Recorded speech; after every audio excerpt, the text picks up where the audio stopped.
साल था 1989 और जगह थी ईरान और मौका था एक ऐसे व्यक्ति का अंतिम संस्कार जिसे आज तक इंसानी इतिहास का सबसे बड़ा जनसैलाब माना जाता है। भीड़ इतनी बेकाबू हो गई थी कि खुद मृतक का शव लोगों के बीच जा गिरा और गोलियां चलाकर भीड़ को काबू करना पड़ा। अब 37 साल बाद ईरान की धरती पर एक बार फिर वैसा ही मंजर दोहराया जा रहा है, बल्कि इस बार दावा है कि पुराना रिकॉर्ड्स भी टूट सकता है। आखिर क्या है ये पूरा मामला और इस बार माहौल पुराने वाले मामले से भी ज़्यादा खतरनाक क्यों माना जा रहा है? आइए पूरी कहानी सिलसिलेवार ढंग से समझते हैं।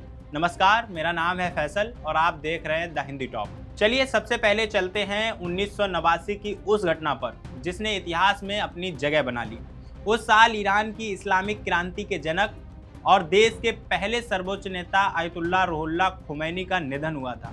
जब 6 जून के दिन उनका शव दफनाया जाना था तो पूरे ईरान से लाखों लोग सड़कों पर उतर आए। भीषण गर्मी में लोग मातम मना रहे थे और अपनी छाती पीट रहे थे, लेकिन जैसे ही ताबूत आगे बढ़ा भीड़ इतनी बेकाबू हो गई कि लोग उसे छूने के लिए टूट पड़े और 86 साल के उस धार्मिक नेता का कफन में लिपटा हुआ शव भीड़ के बीच जा गिरा। उस दिन वहां जो अफरा तफरी मची उसे संभालना मुश्किल हो गया था। सुरक्षा बलों को भीड़ को हटाने के लिए लाठी डंडे चलाने पड़े और हवा में गोलियां भी चलानी पड़ी। फिर भी लोग पीछे हटने को तैयार नहीं थे।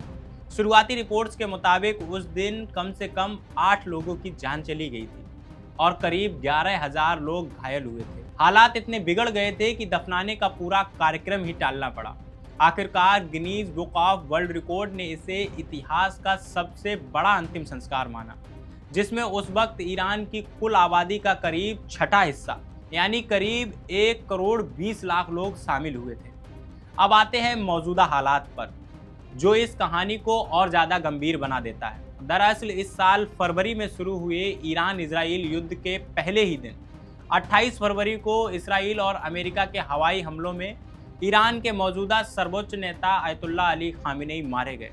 इतना ही नहीं, इस हमले में उनके परिवार के कई सदस्य भी जान गंवा बैठे, जिसमें उनकी बेटी, दामाद, बहू और एक छोटा बच्चा भी शामिल था। खामेनी की मौत की खबर की पुष्टि अगले दिन ईरान के सरकारी मीडिया ने की और सरकार ने 40 दिनों के शोक और 1 हफ्ते की सार्वजनिक छुट्टी का ऐलान किया। कुछ ही दिनों बाद खामेनी के बेटे मोस्तफा खामेनी को ईरान का नया सर्वोच्च नेता चुन लिया गया। युद्ध के हालात की वजह से अंतिम संस्कार का कार्यक्रम कई महीनों तक टलता रहा। आखिरकार अब जुलाई की 3 से 9 तारीख के बीच तेहरान, कोम और मशहद में कई दिनों तक चलने वाले अंतिम संस्कार समारोह रखे गए हैं। ईरानी अधिकारियों का अनुमान है कि इसमें 1.5 से 2 करोड़ लोग इस अंतिम संस्कार में शामिल हो सकते हैं, जो अगर सच हुआ तो यह 1989 के पुराने रिकॉर्ड्स को भी पीछे छोड़ देगा और इतिहास का सबसे बड़ा राजकीय अंतिम संस्कार बन जाएगा।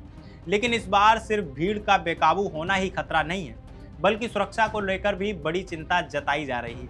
युद्ध अभी पूरी तरह खत्म नहीं हुआ है और इजराइल की तरफ से नए सर्वोच्च नेता मोस्तफा खामेनी को भी निशाना बनाने की लगातार धमकियां दी जा चुकी हैं। यही वजह है कि ईरान की रिवोल्यूशनरी गार्ड ने चेतावनी दी है कि अंतिम संस्कार के दौरान किसी भी तरह की गड़बड़ी का जवाब बेहद सख्ती से दिया जाएगा। दिलचस्प बात यह भी है कि इन समारोह की शुरुआत उसी दिन हुई जिस दिन अमेरिका अपनी आज़ादी के 250 वर्ष पूरे करने का जश्न मना रहा है और तेहरान में जुटी भीड़ ने खुलेआम अमेरिका विरोधी नारे भी लगाए। अब सवाल ये है कि क्या यह अंतिम संस्कार सच में इतिहास का नया रिकॉर्ड बना पाएगा या फिर 37 साल पहले जैसी अफरा तफरी और सुरक्षा को लेकर मंडरा रहा खतरा इसे किसी और बड़े मोड़ पर ले जाएगा। एक तरफ लाखों लोगों की भावनाएं और शोक है तो दूसरी तरफ युद्ध के साए में सुरक्षा का बड़ा सवाल भी खड़ा है।